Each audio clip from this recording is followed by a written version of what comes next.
विश्व हिंदू परिषद के तेलंगाना के सदर एम रामराजू और बजरंग दल कारकुनान ने जुमेरात को यशोदा दवाखाना पहुंचकर आशिक के हमले में जख्मी लड़की की इयादत की। रामराजू ने मीडिया से बात करते हुए इस वाक़े का फायदा उठाते हुए एक मखसूस तबके के खिलाफ जहर अफशानी की और कहा कि इस तबके के नौजवान हिंदू लड़कियों को मोहब्बत के जाल में फंसाकर उनकी जिंदगी बर्बाद करने की साजिश कर रहे हैं और इन्हें इबादतगाहों से और सियासतदानों से भरपूर ताईद हासिल है और इन सियासतदानों को केसीआर की ताईद हासिल है।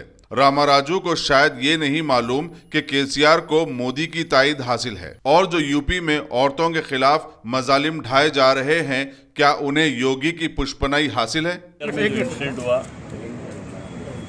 ये पहला बार नहीं है और देश भर में सैकड़ों जगह हो रहा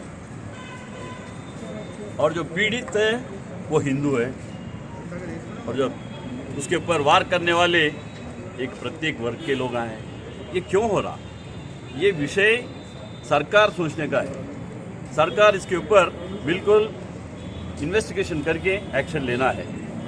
जहाँ भी है, जितने भी हज़ारों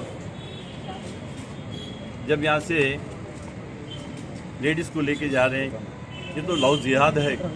बोलते लव जिहाद कुछ भी नहीं। नहीं, अगर नहीं है तो पूरे हिंदू बच्चों को क्यों उठा रहे भाई? तुम क्यों, आपके बच्चियाँ क्यों नहीं जा रहे बताइए? मतलब आपके पास एक योजना है, आप योजना बना के चला रहे हैं। आप मस्जिदों में यही तरफी दे रहे हो लोगों को। आपके बच्चों को सीधे रास्ता पे लाने का नहीं है आप लोगों को। आप ये जो कर रहे हैं ये बिल्कुल गलत है। इसके ऊपर सरकार और इन्वेस्टिगेशन करना चाहिए। जितने भी पुलिस है ये लोग भी उसके अंदर बिल्कुल तहकीकात करके ये क्यों हो रहा, ये पर्टिकुलर एक ही जमात क्यों कर रहा, उसके ऊपर सोचना चाहिए।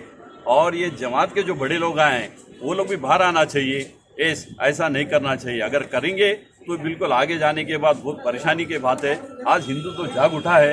हिंदू अगर इसके बाद सहने के शक्ति नहीं है, इसीलिए आज हम फिर बोल रहे हैं, आप जो सरकार चला रहे हैं और जो आपके समाज के बड़े लोग हैं, जो मौलवी है, ये पूरे लोग आपके बच्चे ऐसा क्यों कर रहे हैं? जितने भी हैदराबाद में हो रहे या पूरे देश भर में हो रहे, पूरे हिंदू बच्चों को क्यों प्रकट कर रहे हैं? हैदराबाद में नहीं साहब, यहाँ का तो होम मिनिस्टर ना, उनको तो कोई यही नहीं है, उनके पास पावर ही नहीं है। और कल साइबराबाद पूरे देश भर में हो रहा। और यहाँ पर जो लॉ एंड ऑर्डर केसीआर साहब है, केसीआर और केटीआर ये दोनों चिल्ला रहे हैं। हमको फिर वो लोग को बताते हैं कि भाई ऐसा है, आप लॉ एंड ऑर्डर को बिल्कुल इंक्वायरी से हटके और क्या हुकूमत से अगर रिजिग्नेशन नहीं, मैं तो मांगूंगा केटीआर का रिजिग्नेशन, केसीआर का रिजिग्नेशन, क्योंकि होम मिनिस्टर तो कुछ है ही नहीं वहाँ पर तो। और एक चीज़ आप बोल रहे हैं कि मतलब ये क्यों नहीं कर सक रहे हैं? ये लोग ऐसा है, MIM है, उनके साथ है इनके ताल्लुकात। लेकिन आप जो है आपकी सीट के लिए क्या देश को बर्बाद करेंगे क्या? आप देश की जनता कल के दिन अगर आपस में लड़ पड़ेंगे तो जब कौन जवाब देगा आप? आपका जो 5 साल का नहीं है ना, ये तो हज़ारों साल चलाने का है।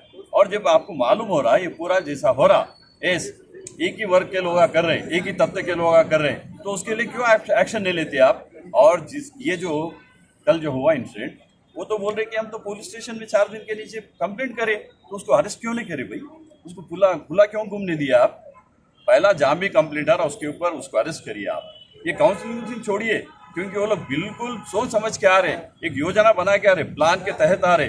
उन्हें आके घर में आके 4 बार 5 बार छाकू वो करा और माताजी को पिताजी को भी नहीं देख रहा उन्हें, तो इसका मतलब है उन्हें बिल्कुल योजना बना के आ रहा। ऐसे लोगों के ऊपर बिल्कुल आप एक्शन लेना चाहिए। या नहीं आपसे नहीं हो रहा तो फिर आप बाजू हट जाना, पब्लिक अपने आप देख लेगा।